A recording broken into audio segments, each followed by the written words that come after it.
Good afternoon. Welcome to the show. I'm Ken Webb, and it's Wednesday, May 21st, 2025. I'm speaking to you from the Miraflores district of Lima, Peru. It is 12:30 hours here, and we're going to have a high of 71 degrees Fahrenheit today and a low of 61 degrees Fahrenheit. It's a perfect day to get things done and enjoy life a little. On this day in 1881, Clara Barton founded the American Red Cross. She stepped into crisis with purpose and compassion, something worth remembering, even now.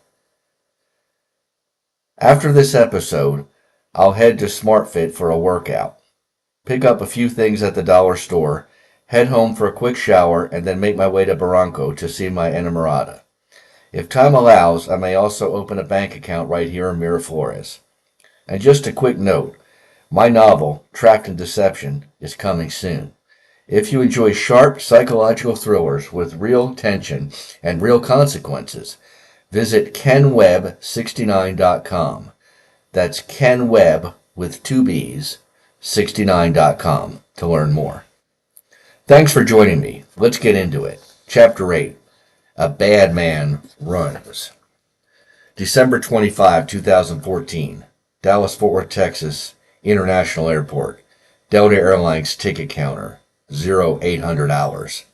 A red-headed woman stood in the first-class line, shifting her weight with impatient energy. Her jeans were too tight. Her face showed the strain of a morning gone wrong. Sean turned slightly. Tough start? She sighed. Oh, Uber was late, then kept getting lost. I overslept, too. He nodded sympathetically. One of those days. They chatted casually as the line moved forward. Her guard softened, and Sean's tone stayed light, conversational, practiced. I'm Sean, he said, offering his hand. Pretty generic name. Anna Maria, where are you flying?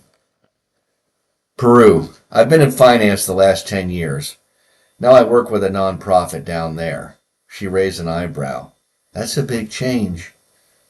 I needed purpose, he said, and distance. Anna Maria paused. I'm flying to the beach, celebrating my divorce. Alone. He gave a supportive smile. Good for you. You deserve it. I booked a small hotel nearby. Nothing fancy. Oh well. People call it the Marriott on the beach. They had some last-minute cancellations. You might like it better. She hesitated. If I cancel before 3, I don't get charged. I might take a look. You should. This is your time now. I finally have control of my money, she added, and my life. Sean's smile didn't fade, but his eyes scanned her. Purse brand, watch, nails, all suggested financial comfort. Useful. I'll be tied up until 6, he said. Meetings, calls, checking in with my mom, but after that, maybe I could show you around. He wasn't flirting. He was assessing.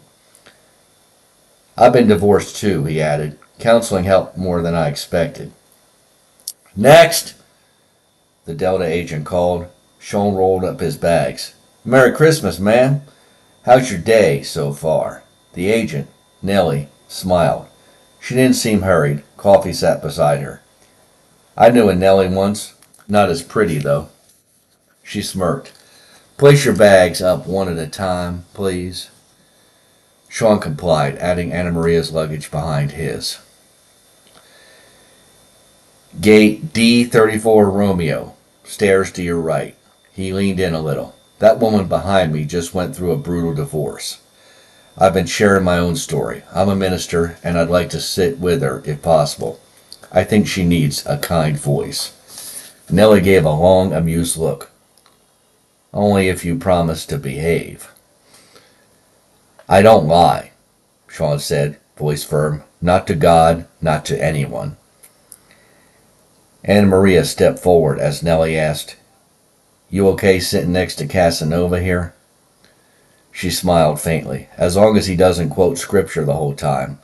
They were assigned seats 2A and 2B. In the lounge, Sean ordered top-shelf drinks, paying out of pocket. She watched him, curious but at ease. "How does a Christian justify drinking?" she asked. Sean swirled his glass. "God made good things for us to enjoy. If it brings joy and no harm, then I believe he's pleased." The loudspeaker announced Delta Flight 156 to Miami. "Finish up. Let's go," Sean said, downing his drink. On the plane, their conversation flowed. He made her laugh. He touched her hand, just enough to build trust. His eyes drifted toward her purse whenever she turned to the window. Eventually, she fell asleep.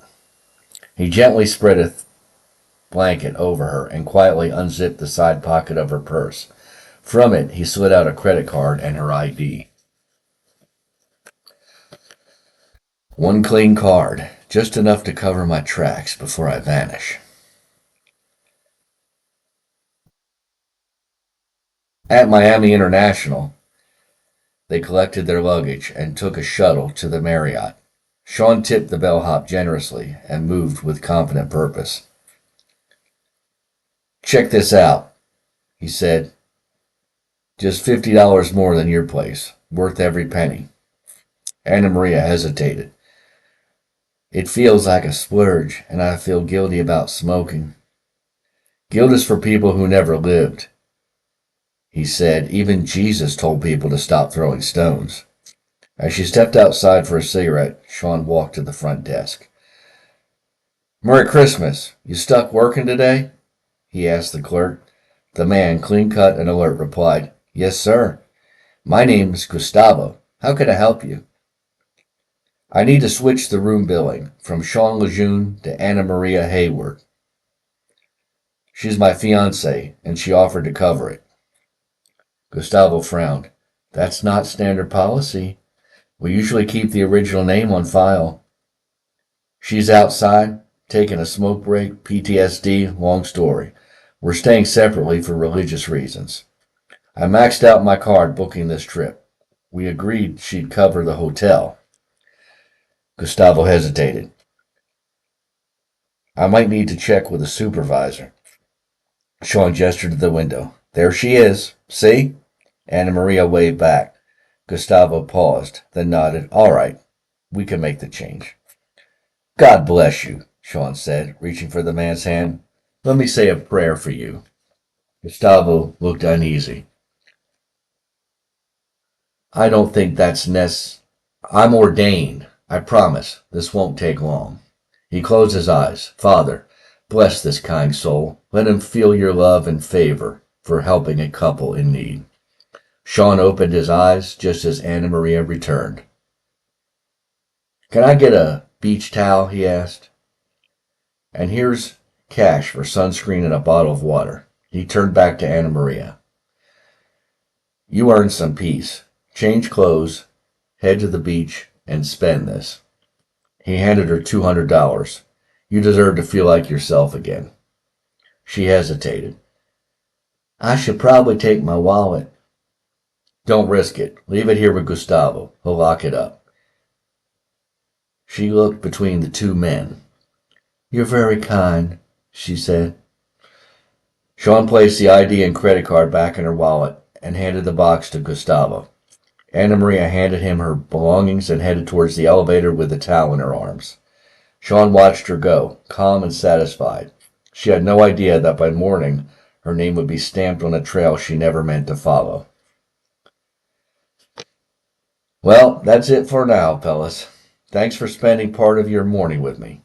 I'm Ken Webb here in Miraflores, wishing you clarity in your thoughts, strength in your steps, peace in your spirits. If you haven't yet, visit kenwebb69.com for updates on my novel and more behind-the-scenes content. Stay sharp, stay grounded, and keep moving forward. Sarah, if there is time and our schedules are in sync, I will take a walk over there. Be well, everybody. See you next time.